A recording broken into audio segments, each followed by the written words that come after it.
Simon Harris. Gurmagat, thank you very much.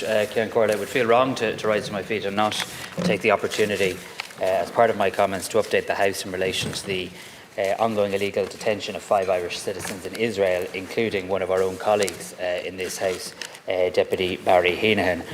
Overnight, a second flotilla was intercepted by the Israeli authorities. It was carrying 5 Irish citizens, including, as I say, Deputy Heenahan. I just want to inform the House that I've been briefed on the situation this morning by our Irish ambassador in Tel Aviv, Sonia McGuinness, and I was also in contact with Deputy Heenahan's office this morning to brief them.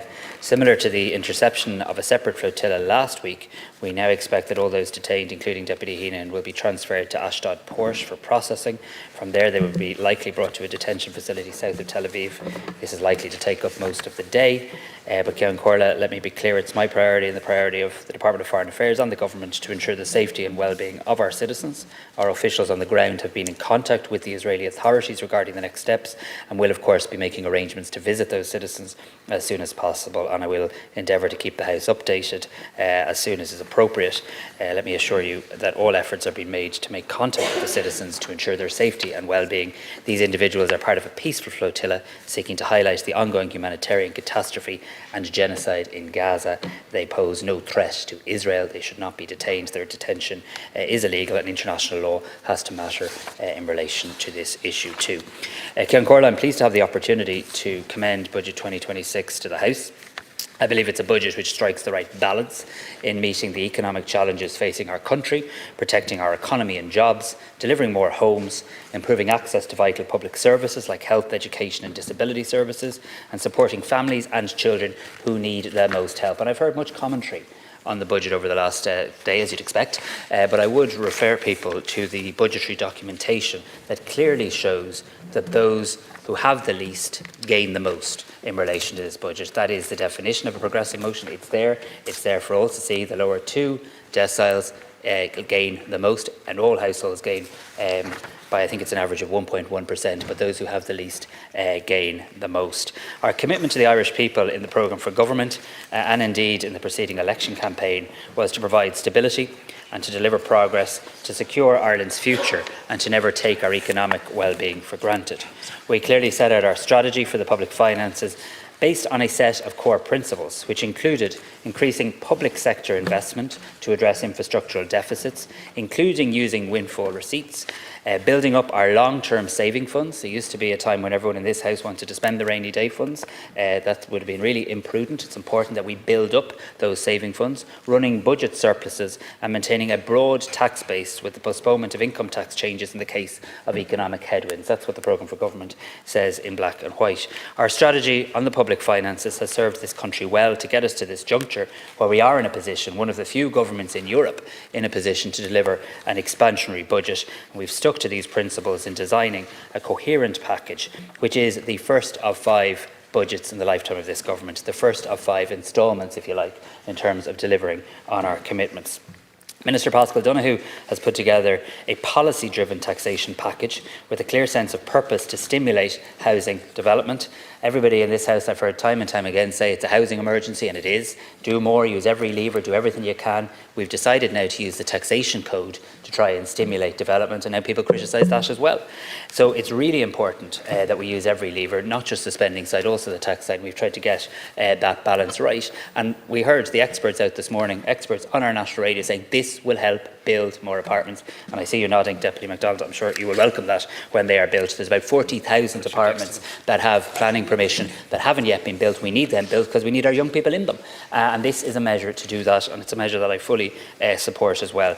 The taxation package also seeks to shore up key sectors in our economy, including small business, including farming, agriculture, to protect jobs and to support households. On public expenditure, as outlined by Minister Jack Chambers, we're making a major allocation to social welfare, targeting those most in need, including our pensioners, those living with a disability, family carers, and putting a particular and real focus on children living in poverty. And any objective reading of the budget yesterday will see a real step up in terms of child poverty, as there should be, as is a priority for the government.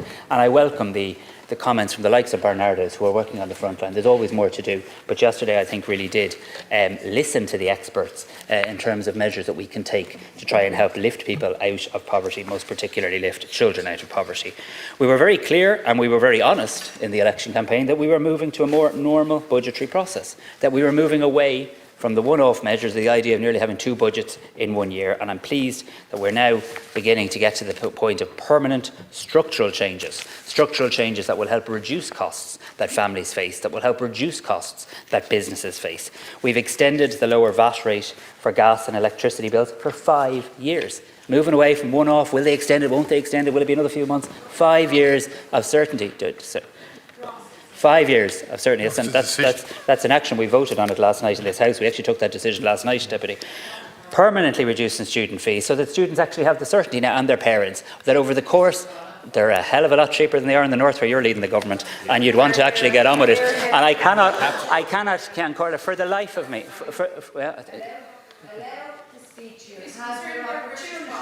no, I just don't understand when Sinn Féin, I don't understand when Sinn Féin returned to government in the north, they didn't make a precondition of that return reducing student fees. You set out a number of other policy priorities and you forgot the poor students who are paying multiples here. Shame. It's a terrible mistake. And the student loan system you have in the north is appalling too. We're actually reducing, no, it's not a back and forth, I just get to speak in relation to this and then the Deputy gets to speak. So student fees are being permanently reduced in this jurisdiction. Student fees are being permanently reduced. We're also, they don't like when you actually compare where they're in government. We're also taking an important step forward towards removing the means test for our carers, and a big move yesterday in relation to that, something that I think everybody in this House supports, concrete action taken in relation to that, and reducing VAT on hospitality to 9% and for hairdressers to protect jobs across the country. Again, I've heard much commentary on this. Most opposition parties called on us to do this. We did it. It is the right thing to do. 75% of the businesses that would benefit employ less than 10 people. These are businesses, they're cafes, they're restaurants, and if any member of Dáil Éireann wants to stand in any of these cafes or restaurants or pubs that serve food and tell them that they're flehulock and they're going great, good luck to you. But you'd be out of touch with the reality in terms of the bottom line that these businesses are facing. This is an important measure to permanently reduce the cost base for small and medium businesses right across our country, particularly in rural and regional Ireland, and increasing the R&D tax credit to encourage investment and innovation. So this is a budget about sensible economic management, not populism, and not spending $4 billion more than the budgetary parameters that we set out yesterday that would have added to inflation. Ms. Taoiseach rightly said would have pushed up the cost of living for families. We must make political choices over the course of the government's term, over that 5-year term, not just in any one budget.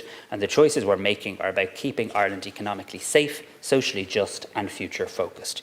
So the budget is based around 3 core priorities: protecting jobs in the economy, building more homes and the infrastructure our country needs, and supporting the most vulnerable and improving access to public services. I've heard much commentary as well, what is in this budget for working families. When I've knocked on many doors in my constituency and around this country, working families also want to see improved public services. The relationship that Ireland has and the government has with working families isn't just about cash payments, so cash payments are important.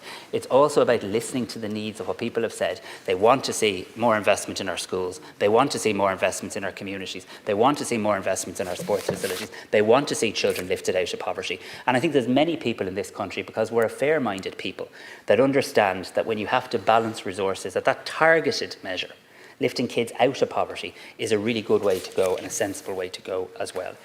I don't think we ever have enough discussion in this House about jobs in the economy anymore. It's nearly like we take full employment for granted. We can never take full employment for granted. We know now is a time when we need policies to sustain competitiveness and to protect jobs. And this budget is very much designed to support employment, to support business viability, particularly in uncertain global conditions. And I thank Minister Burke for his work on that. The permanent 9% VAT rate for hospitality, hairdressing and food services finally provides certainty for the key sector You can't run your business wondering what will it be in this budget, will it be in the next budget. Finally providing that certainty in terms of their cost base is essential for employers in our towns and our villages who provide a unique part of our tourism product, and as I've said, in most cases our small businesses as well. This is a measure that comes into effect next July, and it will support more than 150,000 jobs directly in these sectors right across the country. Many of these workers are minimum wage workers, and they will benefit from the increase in the minimum wage to €14.15 per hour.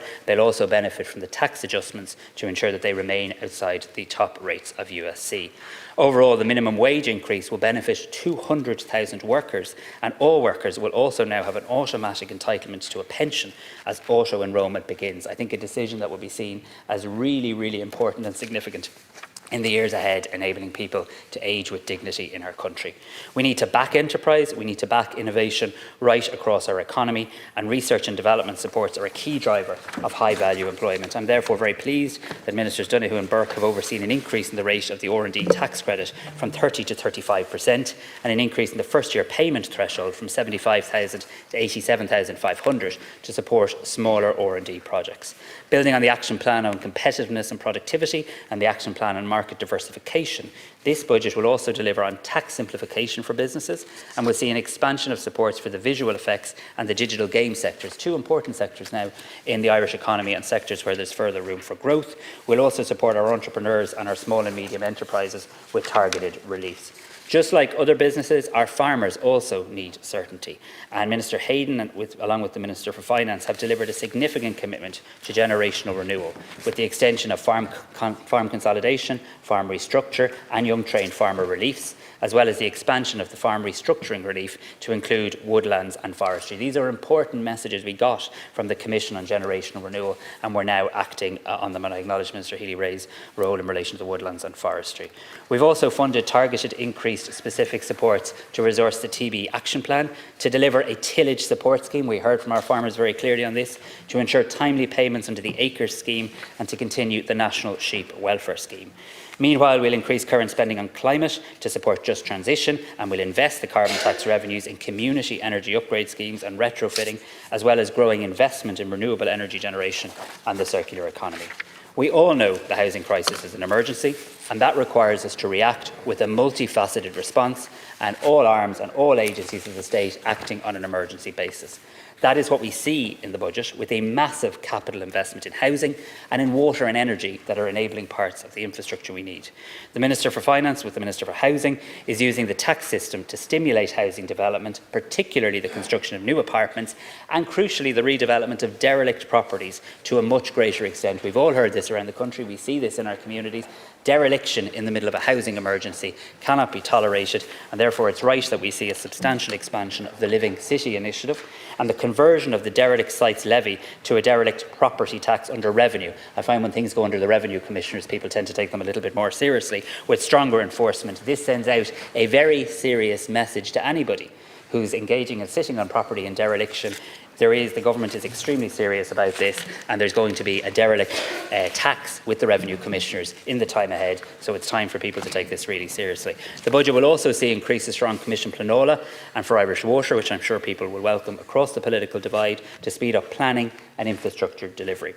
We're also extending the Help to Buy scheme, a scheme that's helped so many of our young people, for a further 5 years to support first-time buyers, a scheme that sadly many in opposition wish to gut. Furthermore, we've extended the renters' tax credit. Well over 300,000, possibly up to 400,000 beneficiaries now from this renters' tax credit. We're keeping it for the lifetime of the government. It was due to expire this year. And this, I would point out, is actually a much larger tax financial commitment than many of the others in the tax package announced yesterday. The budget allocation for the Department of Housing also sees significant increases for the delivery of starter homes and social homes, and for the provision of homeless services. I'm particularly pleased that the budget is placing a priority on how we can target measures to help our pensioners, to help people living with a disability, to help family carers, and putting that particular focus I referenced on children living in poverty.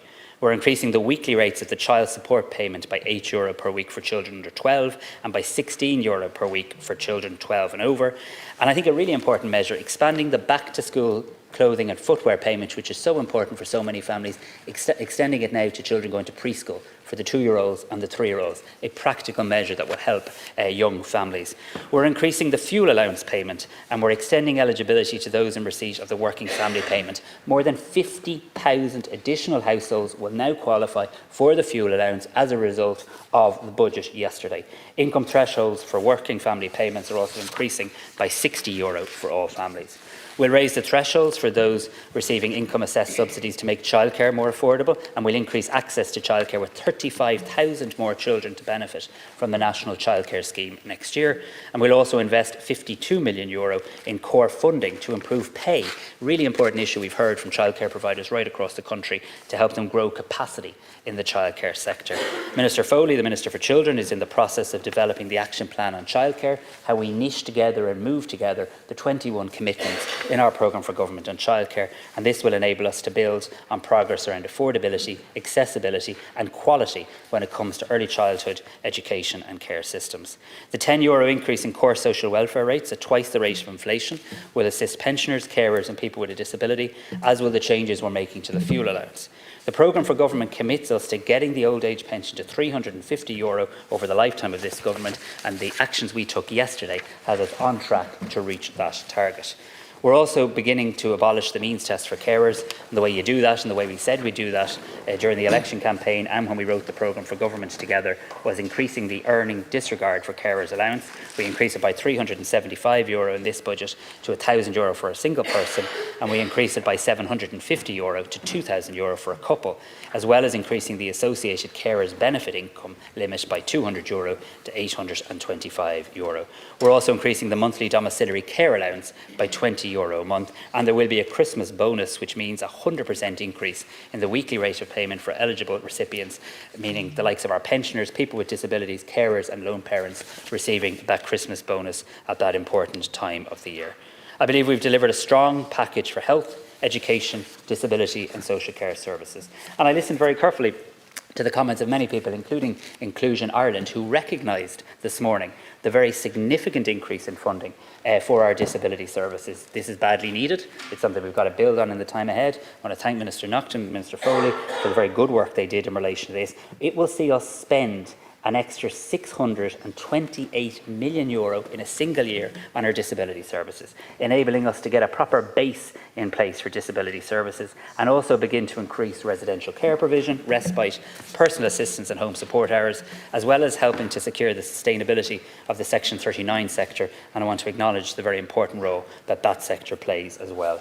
In education, and my colleague Minister Helen McEntee will introduce Debt Plus. This is a really important initiative to target those most at need in education, and indeed is also in many ways a child poverty measure too. It'll mean extra funding for schools in areas where children are at the highest risk of disadvantage. We're also going to see an increase in capitation funding for all primary schools, all post-primary schools, all special schools, something that's badly needed and I know will be welcomed and has been welcomed by schools right across the country. Significant investment is being made in special education, with 860 additional special education teachers and over 1,700 new SNAs to support students with additional needs. And I'm particularly pleased that the budget will provide funding to see the rollout of the new education therapy service, rolling out therapy supports directly into special schools, something that's a really important reform that we need to deliver, ensuring that the therapy services are in the schools, starting with the special schools. In the area of health, Minister Jennifer Carroll McNeill will focus on improving access to services. A record budget, €27 billion for next year, an increase of €1.5 billion. This includes additional funding to address the needs of our ageing population and to improve the health, well-being and quality of life, including an extra 1.7 million home support hours will be provided in 2026.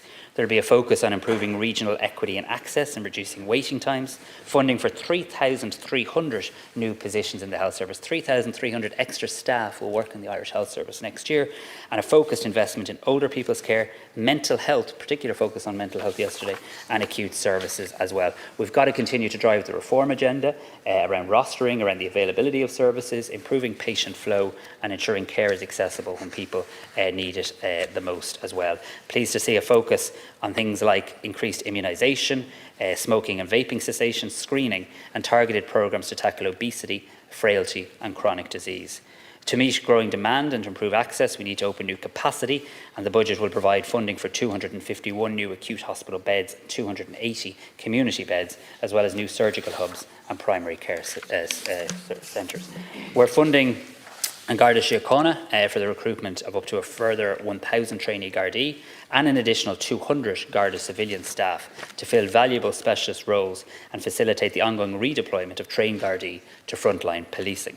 The prison service is receiving an allocation for 150 additional staff, and there's additional funding of 11.5 million being provided for domestic, sexual and gender-based violence initiatives and the associated agency CUAN doing good work in this area as well. An additional 270 million when it comes to the delivery of public transport, roads, maritime, active travel and the aviation sector.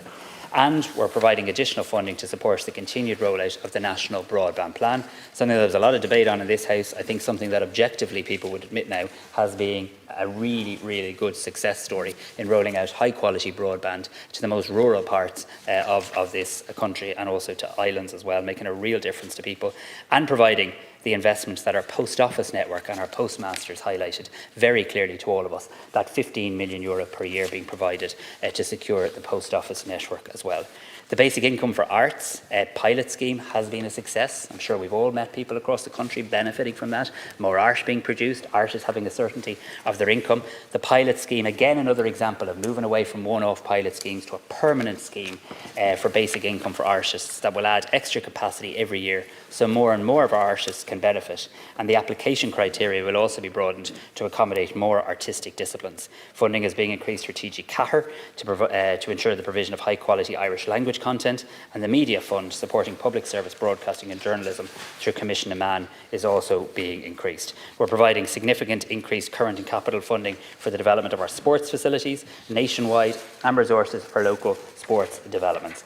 Turning to my own line departments, I'm proud that we live in a country where we're increasing the funding for international development for overseas aid at a time when others are pulling back and reducing overseas aid, at a time when there's more conflicts in the world and humanitarian disasters than any of us can recall at any one time. Ireland is proudly increasing our funding for our international development programme, Irish Aid. I think this is an important message we send out about the values of our country, and I think we build on a programme of work in terms of overseas development aid that I think people are genuinely proud of in Ireland as well. And as I say, at a time when aid cuts by others are affecting basic health and education systems, especially in Africa, this country will stay true to our values and indeed to our interests. Funding for the Irish Aid programme, managed by the Department of Foreign Affairs and Trade, will be increased by €30 million in 2026, bringing the overseas aid budget to a total of over €840 million, the highest level ever in the history of the aid programme. This increase will enable scaled-up humanitarian assistance for the devastated people of Gaza and broader support for a credible two-state solution. It will allow us to focus more effectively on the continuing conflict in Sudan, which has created the most severe humanitarian crisis globally, with some 12 million people forced from their homes since April 2023. 12 million people. This is a time of unprecedented humanitarian crisis globally, and all in the context of the already existential threat of climate change. It's time to reassert our support for the Sustainable Development Goals and to work with our partners to reinvigorate progress before their target date of 2030. Our priorities, as set out in the whole of government development policy, A Better World, remains wholly valid, as does our overarching approach to focus on poverty and hunger in some of the most vulnerable countries and communities, especially in sub-Saharan Africa, and to work to reach the furthest behind first. I want to ensure that in 2026 we can redouble our focus and strengthen the impact of all our funding, whether it's for our bilateral programmes or through the European Union, the United Nations, or in collaboration with the NGOs who do so much good work in this area. For instance, we want to see the development of the next phase of Ireland's Child Wasting Initiative, which has been having an impact on the scandal of severe child malnutrition in Africa over the past 3 years. We'll strengthen our work with partners, including UNICEF and the World Health Organization, to tackle the unacceptable reality in a world of plenty that almost half of all deaths globally of children under 5 are linked to undernutrition, with over 3 million deaths annually, that 45 million children are suffering from wasting, and that around 150 million children are stunted. We'll also strengthen our partnership with the Global Fund to fight HIV, TB and malaria, which is successfully reducing the incidence of these diseases and has already saved over 70 million lives. Our commitment will be unwavering when others are pulling back, because it is in line with our values, it is the right thing to do, and because global prosperity and well-being depends on it. There will be no progress on sustainable development in Africa and globally without a clear commitment to gender equality and to tackling gender-based violence and the empowerment of women and girls globally, and Ireland's foreign policy will continue to promote that. We'll continue to see further investment and improvements in our passport service. I must say, a really good example of public service reform, our passport service working efficiently and effectively, ensuring we continue to process passport applications ahead of their target turnaround times and maintain that current excellent service to citizens as well. And at a time when we're facing new global trade challenges, in response, I'll reinforce Ireland's embassy and consulate generals across the United States, as well as reinforcing our teams in key locations around the world to support market diversification opportunities. The funding in the budget will allow us to reinforce and further expand our diplomatic network as part of our Global Ireland strategy, and now more than ever we're seeing the benefit of having diplomats on the ground. We've already opened 3 new embassies, and we plan to open 2 new consulates in Malaga and Melbourne next year as well. Combined with further strengthening our existing mission network, it will allow expanded promotion of Ireland's trade, culture and diaspora priorities abroad. We'll continue to provide additional funding to our immigrant support programme to work with our diaspora, and to the Reconciliation Fund to support peace and reconciliation on the island of Ireland. As colleagues know, Ireland will assume the rotating presidency of the Council of the European Union on the 1st of July 2026, thereby becoming responsible for advancing the Union's agenda against an increasingly complex global economic and geopolitical background. The presidency will impact all areas of government, and this government is committed to ensuring the necessary budgetary provision to deliver Ireland's important presidency obligations successfully, to have a good presidency, to do this country proud and to advance the agenda of the European Union. Given the centrality of our EU relationships and the leadership role we'll be assuming in 2026, provision has been made for an overall budget ceiling for the requirements of the EU presidency, and I welcome that as well. The government's firmly committed to continuing our strong support for Ukraine in the face of continuing illegal, brutal Russian aggression. €100 million was provided this year in non-lethal military support in addition to humanitarian assistance, and it's planned that a further substantial package of non-lethal support will be announced separately in the time ahead. Globally, and indeed in Europe, we're experiencing an increasingly challenging and volatile security environment. In that context, Ireland has a responsibility to invest in our defence forces, to protect our citizens, our values and our sovereign interests, and to continue to contribute to international peace and security. To this end, and in recognition of the significant ongoing transformation and reform evident through the defence sector, I welcome the increased allocation of almost €1.5 billion now provided to the Defence Vote Group, comprising of the Defence and Army pension votes in Budget 2026. The Defence Vote allocation has increased to €1.172 billion in 2026, reflecting an increase of €157 million, or 15% on the 2025 allocation. Current expenditure will increase by €72 million, or 9%. Capital expenditure will increase by 40%, an extra €85 million, on the corresponding 2025 allocations.